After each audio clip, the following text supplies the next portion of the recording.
Welcome to AFRITALES by Moonlight. Please subscribe, like, comment and share our channel with your friends. Thank you. Night slammed into Lagos without warning, the way power sometimes cut out mid-sentence. One moment Broad Street was a tangle of honking danfos and hawkers waving puff-puff trays. The next, clouds burst like a split drum. 10-minute rain in the city never whispered. It drummed roofs, bullied umbrellas, and forced suit-jacket philosophers under leaking balconies to rethink existence. Kobe Tanemola felt every drop. He'd spent the afternoon walking the marina, handing out photocopied resumes already curling like wilted petals in his satchel. By the time the sky cracked open, his shoes, once brown suede before life trimmed them to gray, were sponge-heavy. He could have dashed for the nearest arcade, but an instinct tugged him sideways. At the intersection by the old cathedral, an elderly woman in Ankara wrapper and dark glasses stood alone. Her right hand searched the air for a traffic pole that wasn't there. Her left clutched a cane whose rubber tip patted helplessly in pooled water. The rain blurred the crosswalk, headlights streaking into blinding ribbons. Kobe jogged across, raised his voice. "Mama, allow me." She turned, eyes clouded white. His heart pinched. Glaucoma. Maybe cataracts. He guessed automatically, the dormant medical reflex still wired into muscle memory. "A.B." she greeted in wavering Yoruba. "All you ayobi ukuin." Kobe opened his patchwork umbrella, fraying at one spoke, but dutiful, and angled it overhead. His height sheltered her, though the wind kept slapping rain sideways. Together they inched onto the zebra lines. Halfway across, tires shrieked. A matte black Range Rover tore around the bend. Its driver, clearly impatient with waterlogged traffic, gunned the accelerator through the puddle ringing the curb. A wave rose like brown surf. Kobe pushed the woman behind him, spreading both arms, but mud water slapped them head to toe. The SUV fishtailed, brakes finally biting, and skidded to a stop inches from the far curb. Rear doors burst open. First came a flustered chauffeur in chauffeur black, then a petite hurricane in stilettos. Zina Adewale, fashion house heiress, verified micro-influencer, 1.8 million followers at last count, looked sculpted from confidence. Waist-length faux locks lay in an emerald silk scarf. Her lipstick, matte oxblood, matched the soles of her Louboutins. She surveyed the muddy splash on her shoes as though it were a dead insect. "You." She jabbed a manicured finger at Kobe. "Do you know these heels cost more than your life savings? Watch where you slop your gutter water." Kobe blinked. He'd been many things: honest student, ward porter, cafeteria cashier, but gutter water. The old woman tried to speak, but Zina overrode her. "Driver, towel, now." Towels materialized from the vehicle's deep interior. An assistant with a ring-light-ready face hovered, vlogging gear still strapped to her chest. Kobe glimpsed the recording light, rose-pink and unblinking. "Madam, it was the puddle," he began. "Silence." She spat, literally, a bead of saliva that mixed with rain on his cheek. Then she rummaged her crackskin purse, plucked a 1,000 naira note, crushed it, and hurled it at his feet. "Charity. Buy soap." Phones in passing cars angled their lenses. Kobe felt the unusual hush when a dozen strangers hold the same breath, waiting to see if a spark finds petrol. But the spark never came. He stooped, not to pick the money but to steady the old woman. He guided her to the shelter beneath the cathedral awning and handed her the umbrella. Behind them, the Range Rover's door slammed, bassy as a coffin lid. Tires churned water, taillights bled red, and the storm swallowed sound. Later, rain dripped through holes in a corrugated roof, forming punctual taps into a plastic bowl. Kobe's room, a decommissioned kiosk behind a dosa joint, smelled of rotting plywood and warm engine oil. He undid his satchel, took out the small leather pendant, and thumbed its engraving. "You been to Medicine," the crest of Lagos Medical College. He still carried the acceptance letter too, though its ink bled from that other, older storm.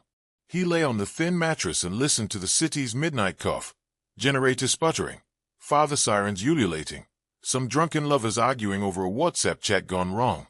His cheeks still warmed from Zina's spit, but what lingered strongest was the faint smile the old woman gave him when safe beneath the awning, the way her blind eyes seemed to see him anyway.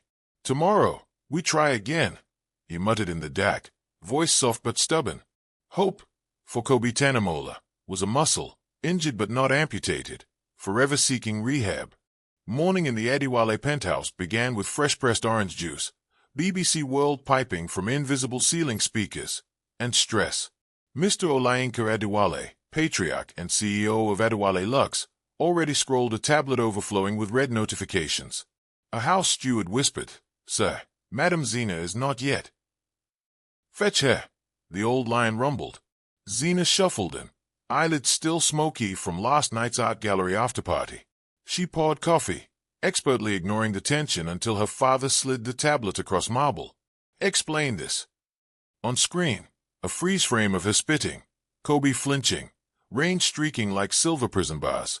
Hashtags bloomed around it. #SpitPrincess, #Class vs Compassion, #Adiwale Empire. The last one accompanied by boycott calls of her family's upcoming streetwear launch. Zina's throat went dry. She had grown up media managed, photographers at her 6th birthday, brand deal at 15, lifestyle vlog by 20. She knew the algorithm speed. Still, she bluffed. "Overblown. My PR team will fix it." "You will fix it." Olayinka folded his arms, starting with humility. He slid another document forward, letterhead of the Adiwale Foundation for Inclusive Innovation. "We're piloting a mentorship for low-income talents. 10 mentees. You will co-lead." Zina almost laughed. "Teach charity case interns to code sewing machines." "You'll guide, not teach. And you begin tomorrow." He stood, signaling the end. "One more scandal and the board forces me to sideline you. Understand?" Zina's gaze hardened, but she kissed his cheek, a ritual more than affection, and breezed out. In the lift, she posted an Instagram story. Photo of her in power suit, captioned "Rising. Watch me." 30,000 likes in 10 minutes, dopamine soothed. Across town, Kobe queued at the Salvation Mission soup kitchen. His stomach hollow sang, but pride kept him volunteering first. He diced onions until his eyes leaked from more than fumes. Only after saving 120 plates did he sit to eat. A lanky youth tapped his shoulder. "Bro, you're Kobe, right? You're trending." "Trending." The boy showed a cracked phone. Same video, same headlines. Kobe watched himself frozen mid-flinch. It felt like witnessing a doppelganger. People argued in comments. Some praised his composure. Others mocked his silence. "Brother," the youth said, "use this fame. Start a GoFundMe." Kobe smiled politely, but a thought surfaced, uninvited. Spotlight can melt ice around shut doors. Orientation day. A converted warehouse in Yaba buzzed with curated chaos. Workbenches soldering Arduino boards, VR headsets stacked like futuristic fruit, mural of Chinua Achebe stenciled across an entire wall. Zina entered flanked by a PA, clutching oat milk latte, ready to salvage reputation via photogenic altruism. She scanned the mentee roster. There he stood, Kobe, in a clean thrift shirt, shoulders squared. Their eyes collided like cymbals. Shock split her poise, but she quickly rearranged her expression into porcelain neutrality. Program Director Mrs. Arins cleared her throat. "Partners, over here. We pair each mentee with a mentor." She consulted the clipboard. "Miss Adiwale with Mr. Tanamola." No scriptwriter could have staged irony crisper. Zina opened her mouth, shut it, then forced a nod. Cameras flashed for the Foundation socials. In that white strobe light, Kobe saw her discomfort. He responded with a gentle, almost imperceptible bow that said peace. They took adjacent stools at a brushed steel workbench. Above them hung a banner. Empathy times innovation equals impact. Zina bit her lip. "Before you say anything, I didn't know that was you." "You didn't know me, period." Kobe's tone held no venom, only truth. "Let's start fresh." She inhaled. Fresh. The word tasted like unfamiliar medicine. She offered a hand. He shook it. Firm, respectful, already letting go.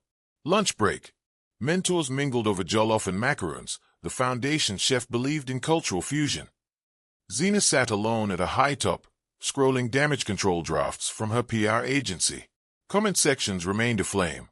Sheltering in curated messages felt safe, until she overheard two interns whisper, "Rich people volunteer like it's Coachella for conscience. She'll quit after one selfie." "Bet." Zina's fist tightened around her bamboo fork. At that moment, Kobe slid into the opposite seat, balancing 2 water bottles. "Hydrate," he said simply, pushing one across. She smirked. "Doing your Good Samaritan act for the cameras." "No cameras." He gestured. Indeed, lunch area was media-free. Just kindness. It costs less than shoes. The jab stung, but truth is edge. She sipped. "Why didn't you clap back online? Could have sold subscriptions to your pity story." "Dignity," he replied. "And I've seen how quickly pity rots into spectacle." His gaze drifted to a mentee soldering components with nervous hands. "I'm here for this. Not headlines." A silence, not awkward but pregnant, settled between them. Rain resumed outside, softer this time, like memory rather than storm. That evening, Kobe walked home through Freedom Park, the air thick with orange blossom and suya smoke from roadside grills. He stopped at a rusted gate, entrance to a shared compound whose cracked courtyard sported 3 generations of laundry lines. Kids chased a one-eyed football. A transistor radio crackled Afrobeats in distorted treble. Inside kiosk room, he unwrapped beans and plantain from newspaper. Before eating, he opened a weathered notebook. Project Phoenix sketched across the first page. It contained designs for a low-cost modular stethoscope that could plug into smartphones, translating heart murmurs into visual waveforms for remote diagnosis. His final-year thesis before everything collapsed. He traced the lines, imagining plastic prototypes printed on the Foundation's 3D machines, imagining again the white corridors of Lagos Med in the day he'd been escorted out when tuition bounced. That memory formed a knot of shame, but also fuel. Across town, Zina lounged in a dim theater room. Netflix paused at neon title cards. Her phone binged. Group chat Lagos Lux Babes Gemstone. Friend Tasha. Girl. Headline Queen. Weekly Wave wants your side. Another. Come on IG Live. Spin it like fashion activism. She typed a laughing emoji, then set device face down. The screen glared like a reprimand. Zina padded into her late mother's study. Room she rarely entered because dust smelled too much like grief. Shelves overflowed with law journals, Yoruba poetry anthologies, and dozens of photo albums labeled in neat fountain pen script. She pulled one titled Family Trips 2005 to 2006. A snapshot slid free, a little girl in puff-sleeved dress, clutching a rag doll, perched on the shoulders of a teenage boy outside Yankari Game Reserve. Her 5-year-old self wore an ice cream mustache. The boy flashed braces in pride.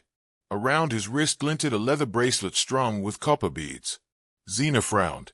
The boy's face, though softened by adolescence, tugged at memory.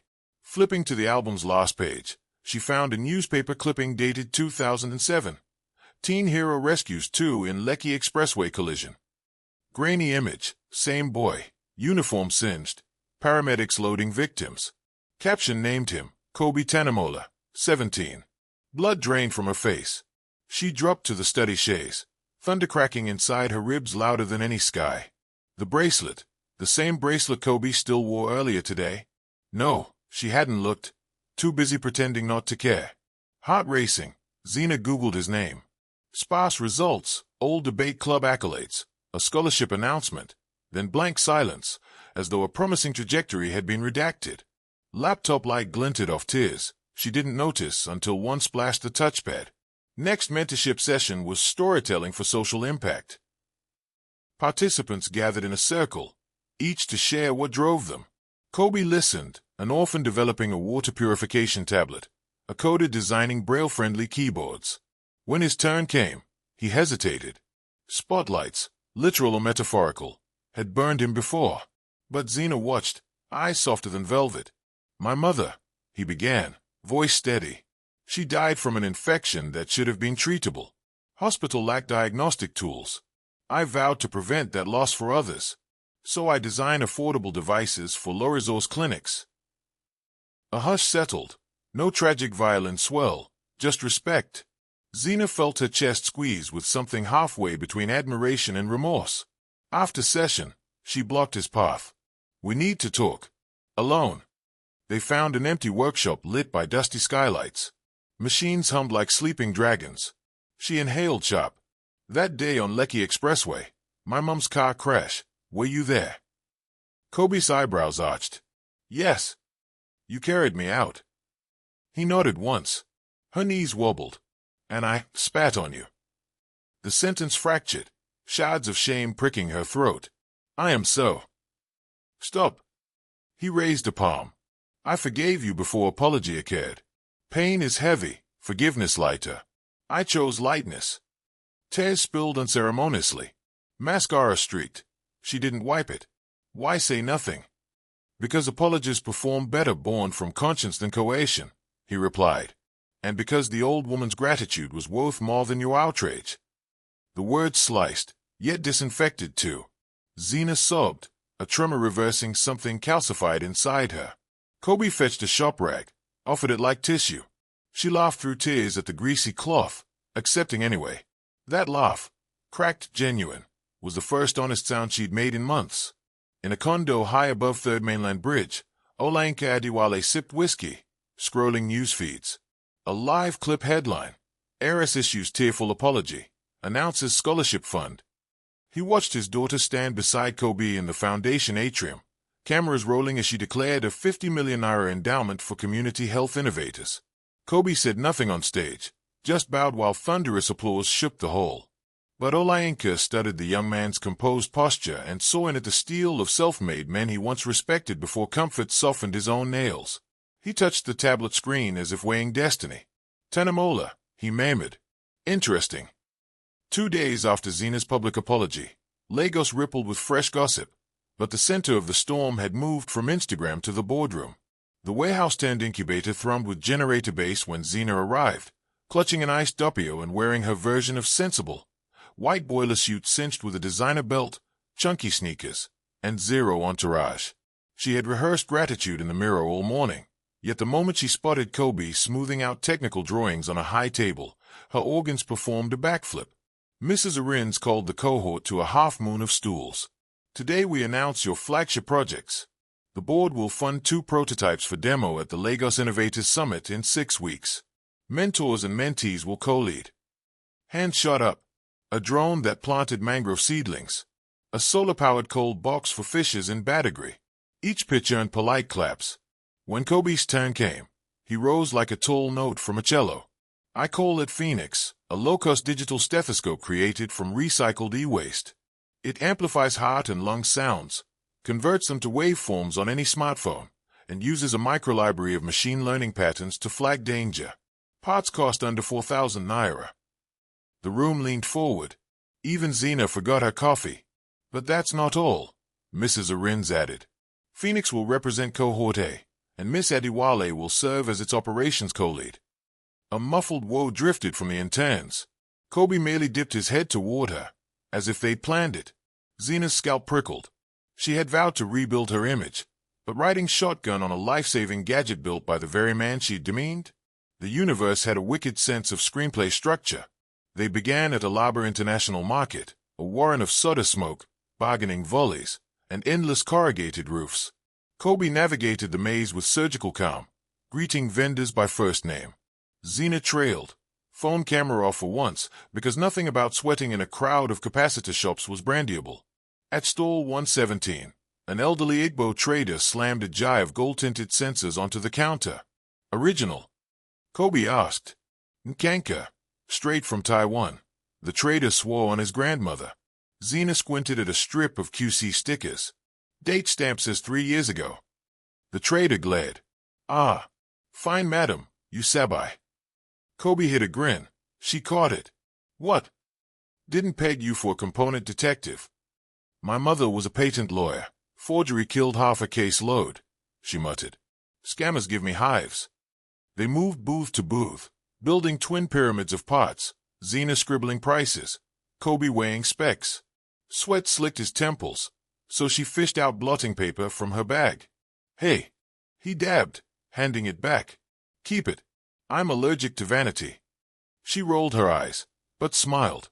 By dusk they had everything, piezo discs, a microamp chip, recycled phone speakers, and a bulk bag of free screen protectors Zina wheedled from a charmed wholesaler. They hailed a keek to Yaba. Engine fumes blended with a car scent drifting from roadside fryers. Zina studied Kobe as orange streetlights carved half-shadows across his jaw. How many layers of this man have I not seen? She wondered, feeling an unfamiliar admiration that scared her more than online hate ever did. Lab 3B glowed with lead strips and restless ambition. Kobe drilled a salvage stethoscope bell, lathing away scratches. Zina organized wires in color-coded bins, an OCD tick she never knew she had until order became oxygen. When she miscrimped a connector, a spark nipped her thumb. Ouch! Kobe grasped her wrist gently, thumb brushing the reddening skin. Ground yourself before touching live boards. His touch lasted half a second, but volts of something else pulsed up her arm. She pulled away too quickly, knocking over a spool of solder that rolled in mocking circles. You're jittery, he observed. I'm rebranding. It's stressful. He chuckled. Try being broke and saving the world with junkyard metal. She opened her mouth, closed it, then blurted, Look, I'm sorry a press circus swallowed you. I know what that feels like. My first scandal was at 15. Tabloids printed I'd had plastic surgery. And did you? She arched a brow. It was braces, genius.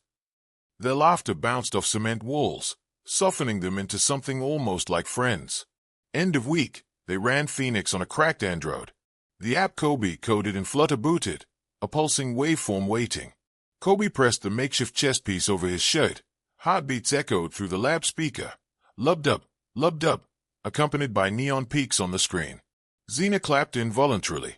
That sounds heroic. Heroes are just ordinary people at inconvenient moments, he said. But his eyes shone. They stayed past lights out, refining audio filters. Around 1 a.m., the power blinked, generator fuel finished. Emergency track lights painted them blue. City sleeps, Kobe yawned. Not Lagos, she corrected. Just the parts our tax money doesn't prioritize. He regarded her, this heiress who suddenly spoke like a street-level activist, and realized humility wasn't the only thing awakening in her. Vision was. 3 weeks to summit. Phoenix still needed a casing, noise-cancel firmware, and a brand story. Cohort hours morphed into marathon sprints. Zina and Kobe became unofficial roommates of the makerspace, instant noodles at 3 a.m., power naps on beanbags, playlists oscillating between Acer and Kendrick. Yet the outside world kept intruding. One humid Friday, Zina's phone detonated with pings. A gossip blog leaked unreleased CCTV clips. Her spitting scene from another angle, this time slowed and memified with goat bleats. Sponsors threatened to pull out of her upcoming runway show. She slapped her laptop shut so hard the hinge squealed. Kobe, calibrating gain levels, looked up. Bad. Weiss. Tears rimmed but didn't fall. I try to change and the internet rewinds. He leaned back, folding arms. Your problem isn't the internet, it's narrative control. You let them script you. Easy for you, you opt out. Maybe stop performing and start documenting. She frowned. Film the process, he said. Raw. Show the world you're earning redemption, not marketing it. Zina chewed the idea. Storytelling was a drug. Maybe she'd been taking the wrong dose. That night she set a tripod in the lab, live streaming the soda smoke, the JavaScript bugs, the laughter when a fuse popped and Kobe cursed it in Yoruba so ancient even Google Translate quit. Viewers trickled, then tunneled, watching a billionaire's daughter learn flux ratios from a once homeless genius. By dawn, hash from spit to spirit trended. Mrs. Arins announced a field test at Macaco Community Clinic. Zina panicked. Fine dust, open sewage, unpredictable optics, but Kobe insisted the device be baptized in reality. They boarded a wooden skiff at dawn. Lagos Lagoon smelled of salt, diesel, and distant pepper soup. Shanty houses on stilts leaned like gossiping aunties. Children paddled jerrycan canoes, yelling Oyebo at Zina despite her brown skin. Wealth made her foreign. The clinic was one room, corrugated roof patched with political posters. A nurse named Ireti greeted them. We lose babies to silent pneumonia. Your device, if it can help, God bless you, she said. Patients lined up, toddlers coughing wetly, fishermen with wheezing chests. Kobe knelt, pressing Phoenix to a boy's sternum. The app flagged possible murmur. He explained in pidgin to Ireti. She scribbled referrals. Zina filmed, voice cracking when she narrated. This moment is worth more than any runway. She wiped sweat with her sleeve, not caring about smudged makeup.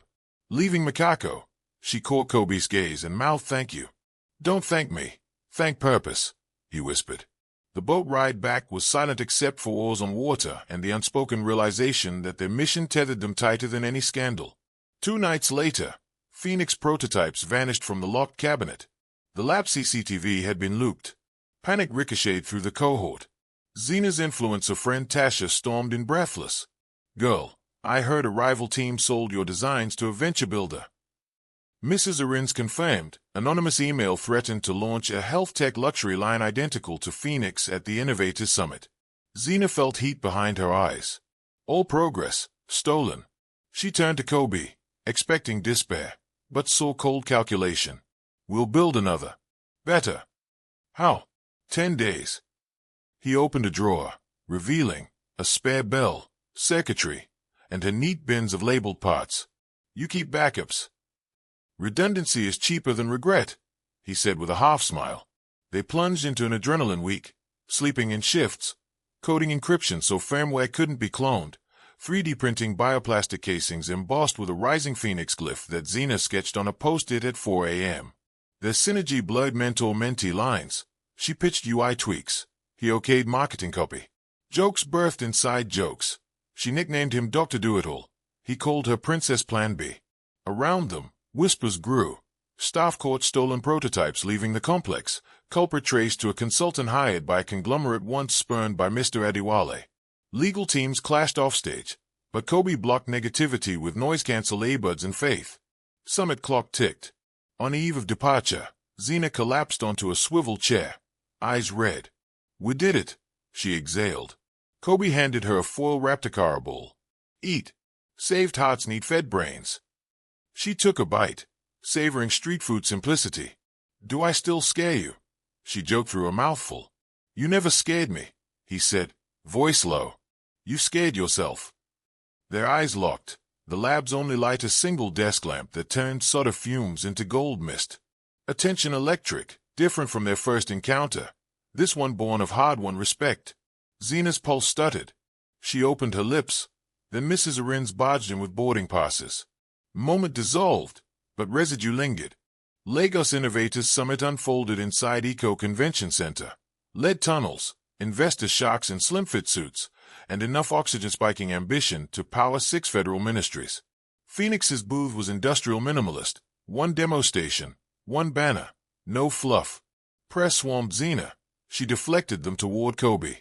Cameras zoomed on his steady hands guiding delegates through lung-sound spectrograms.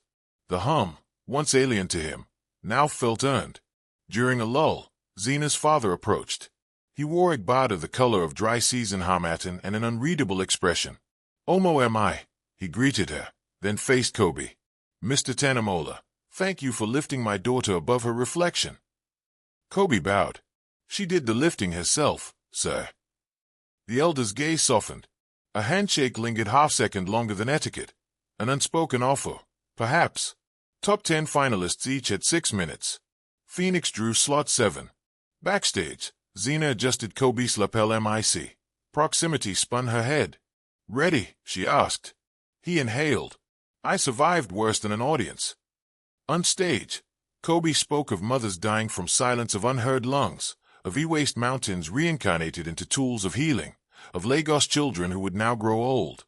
Zina demoed the companion app, projecting live waveforms onto a 20-foot screen. Standing ovation detonated before the final slide. Judges scribbled furiously.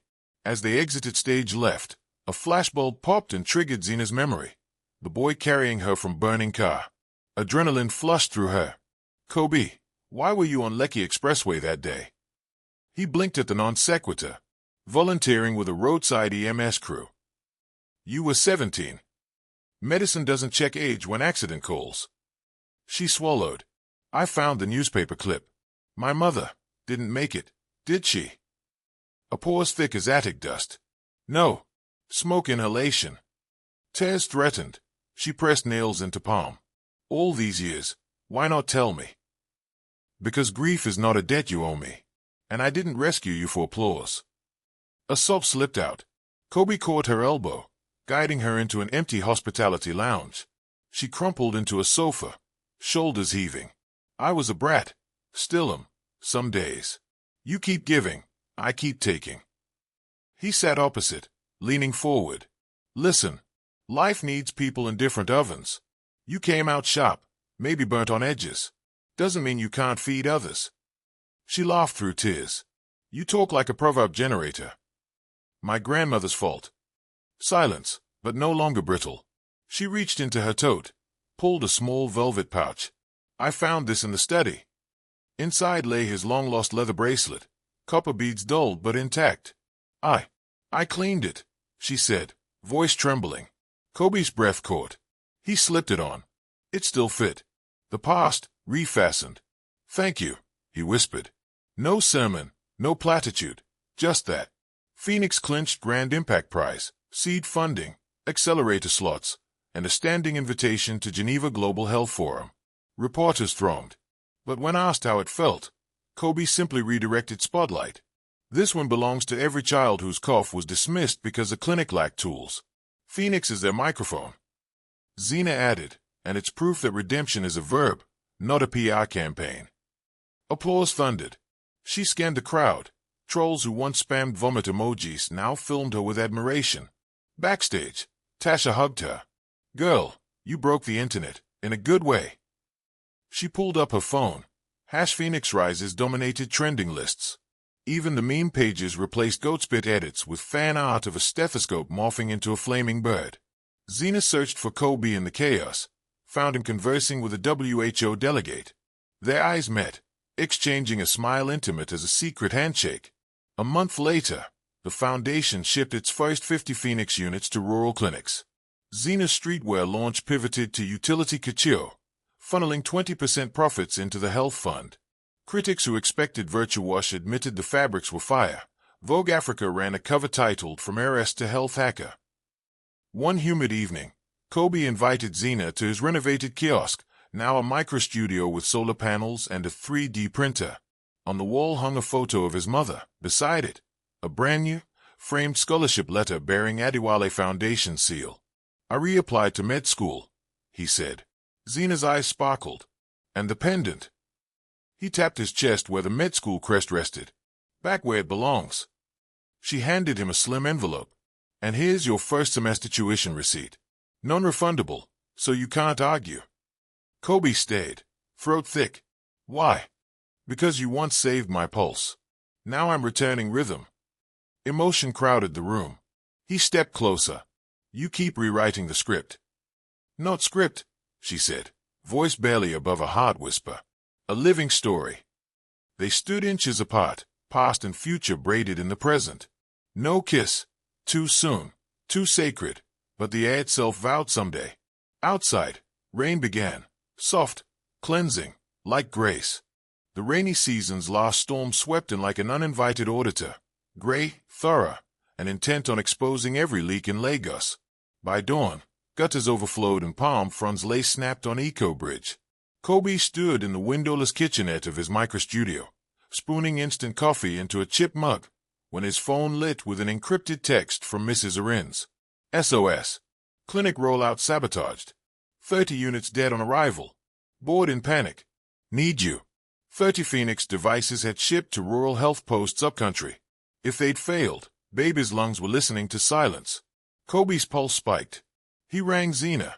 She answered on the first half ring. Already saw the message, she said, breathless. Traffic horns blaring behind her. Meet me at the foundation. We're flying out. Abakaliki General Hospital smelled of bleach and despair. Nurses fanned toddlers with cardboard because the power grid was down and oxygen concentrators lay idle. Kobe knelt beside a Phoenix docking station. Every lead was dark. The mainboard's fried, he muttered, unscrewing the shell. Surge marks scarred the PCB like lightning tattoos. A voltage spike this big isn't accident. Zina paced, ankle-deep in worry.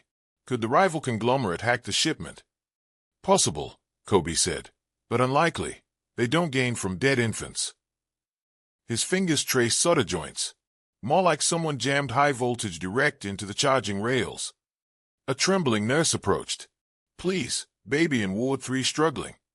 Kobe snapped the shell shut, grabbed the only Phoenix that still worked, his original prototype, and raced down a corridor smelling of damp plaster. A 6-month-old lay gasping, ribs rising like signal flares. Stethoscope on chest, Kobe listened. The spectrogram screamed chaotic peaks. Oxygen saturation 81%. Need generator, he backed. Fuel finished, the nurse whispered. Zina ripped off a silk scarf, twisted it into a tourniquet around the baby's arm to draw blood sooner. What size cannula? She yelled. The nurse blinked. She'd expected the influencer to faint, not help. 24 gauge. Kobe's hands moved with a calm he barely felt, calculating 4 dextrose, adjusting Omar's angle, coaching the mother in slow breathing to calm the infant. Within minutes the graph steadied, 92%, 94%. When the baby finally exhaled a clear, liquid-free sigh, Kobe's own lungs unclenched. He caught Zina's eye. We're not losing anyone today. That night they held an emergency staff meeting in the hospital's hydroponics courtyard, its seed trays now drowned by rain. Mrs. Arins dialed in via patchy video. Board demands an incident report in 24 hours or Phoenix funding freezes. Zina stood, water dripping from her raincoat hem. Then we give them a culprit. Kobe raised an eyebrow. You have a name. I have a breadcrumb. She projected security feed stills on the wall, a delivery loader jacking Phoenix crates into a truck. The man wore a disposable mask, but the timestamps overlapped with a known Adiwale Lux warehouse. Kobe's mind raced. That's one of Dad's distribution hubs. Zina's lips thinned. Someone inside my own supply chain killed the devices to kill my redemption arc. Silence thickened. Kobe placed a hand on her shoulder. Then we prove it. But carefully, your father's empire is booby-trapped with NDAs. Her eyes fled. I'm done tiptoeing. Back in Lagos, they infiltrated Adiwale Lux's ERP system with help from Obi, a mentee whose hacking hobby had once almost expelled him from secondary school. They found a purchase order. Industrial capacitor 200 microfarads 450V, rush delivery, built to Raptor Logistics. Quantity matched exactly the Phoenix shipment. That capacitor would nuke the mainboard, Kobe said. Zina stayed at the vendor name. Raptor Logistics is a shelf company my father uses for gray zone imports. Even as betrayal stung, she called him. Olayinka answered from a boardroom echo. Daddy, did you sabotage Phoenix? A brittle chuckle. Zinni, half the investors at my table are praising Phoenix. Why ruin a good PR windfall? Someone under your nose did. Long pause. Send me the file. Click. Hours later an encrypted email arrived. Subject, confession. A senior procurement officer, afraid Phoenix's open-source model would cannibalize Adiwale Lux's soon-to-launch premium health tech line, had bribed drivers to rig capacitors. There was video proof. Olayinka terminated the officer and issued a joint press release. Adiwale Lux would license Phoenix at cost, donating 10,000 units over 3 years. Public acclaim was instant, but Kobe watched Zina through the media flash. Relief warred with exhaustion. Later, on his studio roof, they drank bottled malt under a damp stylus sky. Zina whispered, "Thank you for not saying I told you so." Kobe chuckled. "You did the hard call, to family." She glanced away.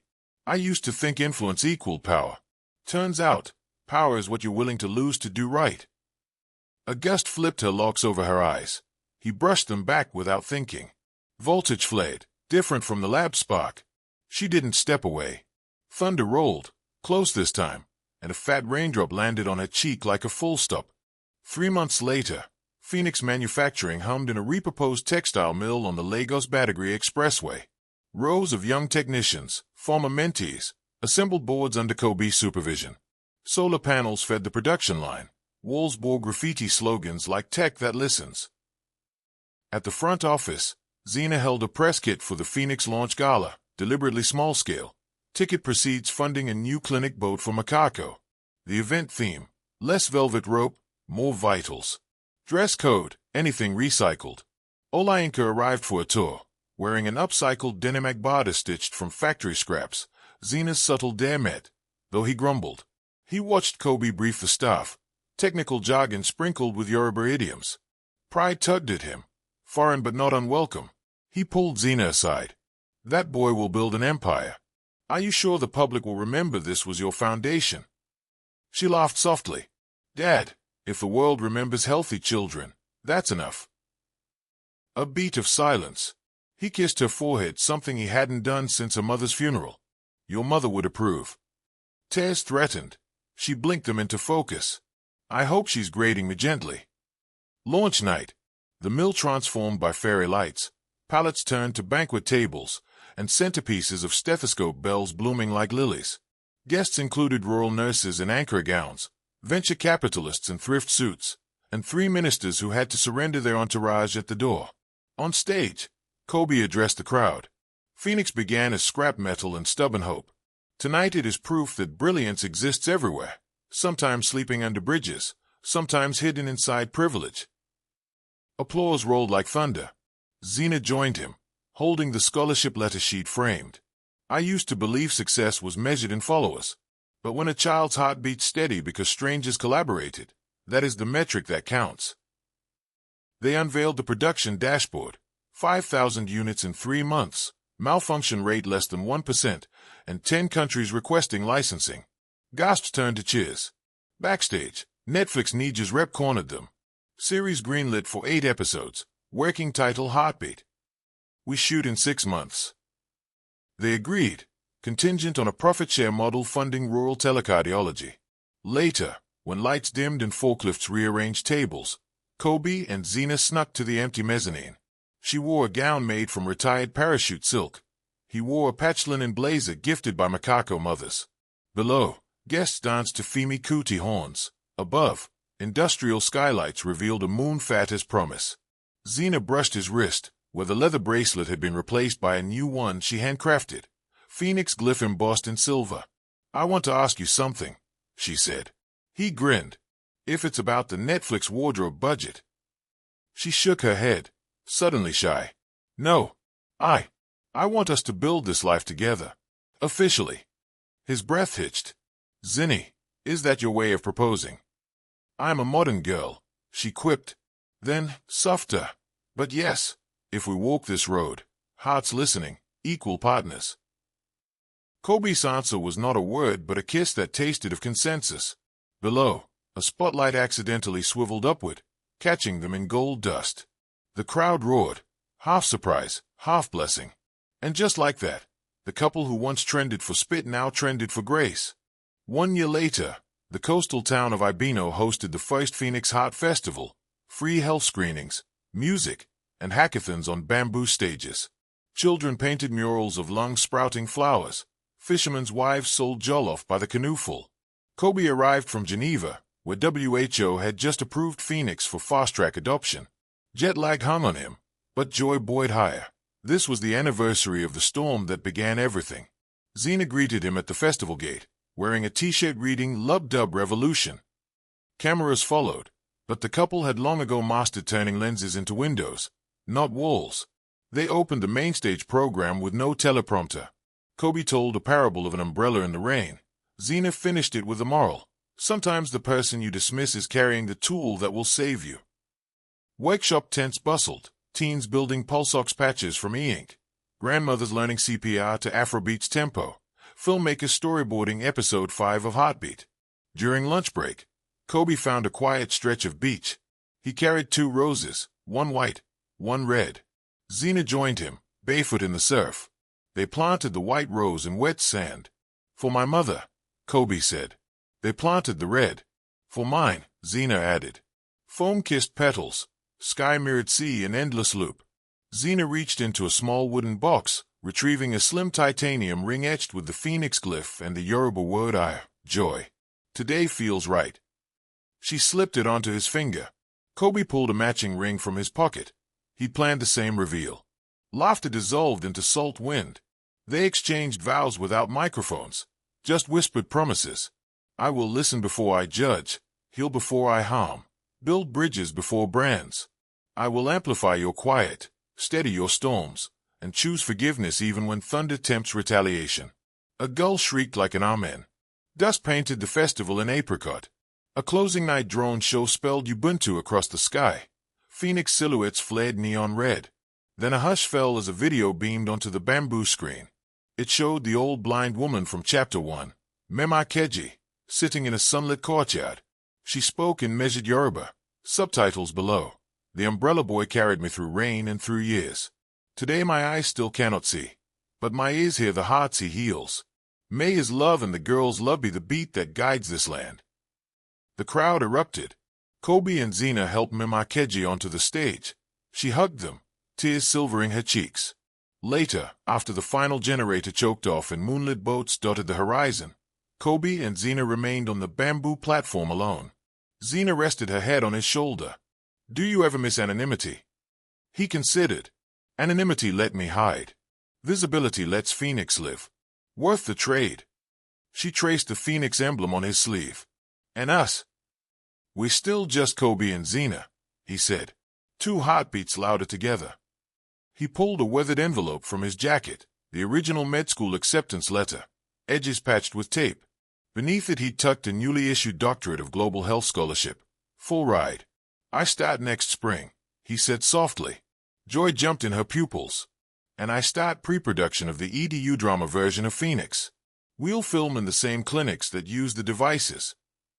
Art fueling medicine, medicine fueling art," he mused. She linked fingers with his. Cycle of pulse. Fireflies drifted over the deserted midway. Somewhere, a distant drum circle syncopated with waves. Kobe pressed his ear to Zina's chest. Her heartbeat thrummed, quick and sure, like a dim promising dawn. He whispered, "More to the night than to her. A ruthless heiress once spat on a homeless man. Now she's the rhythm that keeps him walking." "And the homeless man who saved a girl," she replied, "saved a nation's breath." Their laughter rose, mingling with tide spray, soaring beyond hashtags and headlines, into a place where stories became folklore, caution became courage, and love, ever listening, beat on. Please don't forget to subscribe, like, comment your thoughts and share. See you in the next story. AFRITALES by Moonlight.